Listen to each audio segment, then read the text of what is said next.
ನಮಸ್ಕಾರ ಸ್ನೇಹಿತರೆ, ನಾನು ಅಶೋಕ್. ರೈತರುಗಳು ಬರೋ ಆದಾಯನಲ್ಲೇ ಬರೀ ಮೋಟ್ರು, ಬೋರು, ಸ್ಟಾರ್ಟ್ರು, ತೋಟಕ್ಕೆ ಖರ್ಚಾಗುತ್ತದೆ. ಅದು ಇವಾಗ ಮುಗಿತಿನ ಬೇಸಿಗೆ ಸ್ಟಾರ್ಟ್ ಆಗಿತ್ತೆ. ಇನ್ನು ಮೋಟ್ರು, ಸ್ಟಾರ್ಟ್ರು, ಕೇಬಲ್ಲು, ವೈರು ಬರೀ ಇದಕ್ಕೆ ಖರ್ಚಾಗುತ್ತದೆ. ಬರೋ ದುಡ್ಡೆಲ್ಲ ಆದಾಯ ಎಲ್ಲ. ನಂದು ಮೋಟ್ರು 4 ತಿಂಗಳಾಯಿತು ಸ್ನೇಹಿತರೆ, ನಿಂತಿತ್ತು. ಸ್ಟಾರ್ಟ್ ಮಾಡೋಕ್ಕೆ ಅಂತ ಬಂದಾಗ ನೋಡಿದಾಗ ಸ್ಟಾರ್ಟ್ರ್ ಬಾಕ್ಸು ಪೂರ್ತಿ ಸುಟ್ಟೋಗಿತ್ತು. ಸ್ಟಾರ್ಟ್ರ್ ಬಾಕ್ಸು ಸುಟ್ಟೋಯ್ತು ಅಂತ ನಾನೇನು ಮಾಡಿದೆ, ಹೊಸ ಸ್ಟಾರ್ಟ್ರ್ ತಂದು ಫಿಟ್ ಮಾಡಿದೆ. ಫಿಟ್ ಮಾಡಿದ್ಮೇಲೆ ಆನ್ ಮಾಡೋಕ್ಕೆ ಹೋಗ್ತೀನಿ, ಮೋಟ್ರ್ ಸ್ಟಾರ್ಟ್ ಆಗ್ತಾರಲ್ಲ ಸ್ನೇಹಿತರೆ. ಯಾಕೆ ಮೋಟ್ರ್ ಸ್ಟಾರ್ಟ್ ಆಗ್ತಾಯಿಲ್ಲ ಅಂತ ಮೋಟ್ರನ್ನ ಮೆಗ್ಗರ್ ಹಾಕಿ ಎಲ್ಲ ಚೆಕ್ ಮಾಡಿದಾಗ ಮೋಟ್ರೇ ಸುಟ್ಟೋಗಿತ್ತು. ಮೋಟ್ರ್ ಸುಟ್ಟೋಯ್ತು ಅಂತ ಮೋಟ್ರನ್ನೆಲ್ಲ ಎತ್ತಿಸಿ ಮತ್ತೆ ರೆಡಿ ಮಾಡಿಸಿ ತಂದು ಬಿಟ್ಟ ಮೇಲೆ ಮತ್ತೆ ಸ್ಟಾರ್ಟ್ ಮಾಡಿದೆ ಸ್ನೇಹಿತರೆ. ಸ್ಟಾರ್ಟ್ ಮಾಡಿದ ಮೇಲೆ 2 ನಿಮಿಷ ಓಡುತ್ತೆ. ಓಡಿದ ಮೇಲೆ ಇಮಿಡಿಯೇಟ್ಲಿ ಆಫ್ ಆಗೋದು. ಆಫ್ ಆದಾಗ ಏನಾಗೋದು ಅಂದ್ರೆ, ಇದು ಆಫ್ ಬಟನ್ ಐತಲ್ಲ, ಆಫ್ ಬಟನ್ನು ಮತ್ತೆ ಪ್ರೆಸ್ ಮಾಡಬೇಕಾಯ್ತು. ಪ್ರೆಸ್ ಮಾಡಿದ ಮೇಲೆ ಮತ್ತೆ ಆನ್ ಮಾಡಿದಾಗ ಮತ್ತೊಂದು 2 ನಿಮಿಷ ಓಡೋದು. ಹೀಗೆ 2-3 ಸಲ ಆಯಿತು. ನಾನೇನು ಮಾಡಿದೆ, ಅದಕ್ಕೆ ಇದು ಏನೋ ಸಮಸ್ಯೆ ಆಗಿರ್ಬೇಕು ಅಂತ ತಿಳ್ಕೊಂಡು ಪಿವೆಂಟ್ರೆಲ್ಲ ಚೆಕ್ ಮಾಡಿದೆ. ಪಿವೆಂಟ್ರು ಹೋಗಿತ್ತೆ. ಹೋದ್ಮೇಲೆ ನಾನೇನು ಮಾಡಿದೆ, ಈಗ ಮತ್ತೆ ಹೊಸ ಪಿವೆಂಟ್ರು ತಂದಿದ್ದೀನಿ ಸ್ನೇಹಿತರೆ. ಈ ಹೊಸ ಪಿವೆಂಟ್ರು ಹಾಕಿದ ಮೇಲೆ ನೋಡೋಣ ಮತ್ತೇನು ಸಮಸ್ಯೆ ಆಗುತ್ತೋ ಗೊತ್ತಿಲ್ಲ.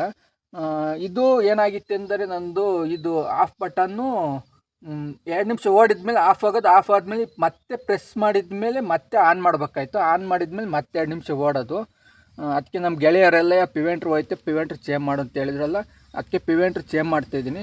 ನೋಡೋಣ ಪಿವೆಂಟ್ರು ಯಾವ ರೀತಿ ಚೇಂಜ್ ಮಾಡ್ತೀನಿ ಈ ವಿಡಿಯೋದಲ್ಲಿ ಸಂಪೂರ್ಣವಾಗಿ ಮಾಹಿತಿ ಕೊಡುತ್ತೇನೆ. ಅದಕ್ಕಿಂತ ಮೊದಲು ಫಸ್ಟ್ ಟೈಮ್ ನಮ್ಮ ವಿಡಿಯೋ ನೋಡ್ತಾಯಿದ್ರೆ ಫಾಲೋ ಮಾಡಿ, ಲೈಕು ಮತ್ತು ಶೇರ್ ಮಾಡಿ.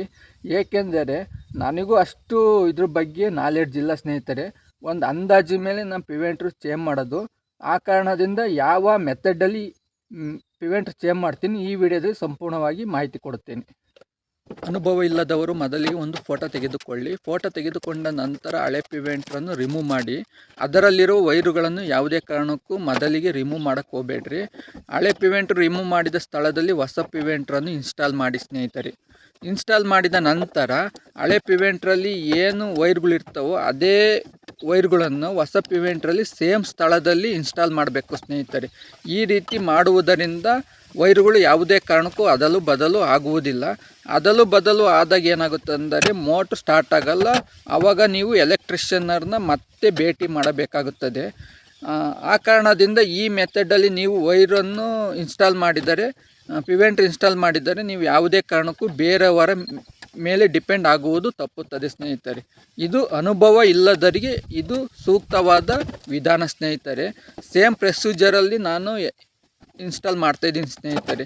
ಇದೇ ರೀತಿ ನಾನು ಎಲ್ಲವನ್ನೂ ಆಗಲಿ, ಒಂದು ರಿಲೇನೇ ಇರಲಿ, ಒಂದು ಆಟೋ ಸ್ಟಾರ್ಟ್ರನ್ನೇ ಇರಲಿ, ಒಂದು ಪಿವೆಂಟ್ರನ್ನೇ ಇರಲಿ, ಈ ರೀತಿ ನಾನು ಪ್ರತಿ ಸಲನೂ ಇನ್ಸ್ಟಾಲ್ ಮಾಡ್ತೀನಿ ಸ್ನೇಹಿತರೆ. ಯಾರನ್ನು ಬೇರೆಯವ್ರನ್ನ ಕರೆಯುವುದಿಲ್ಲ ಸ್ನೇಹಿತರೆ.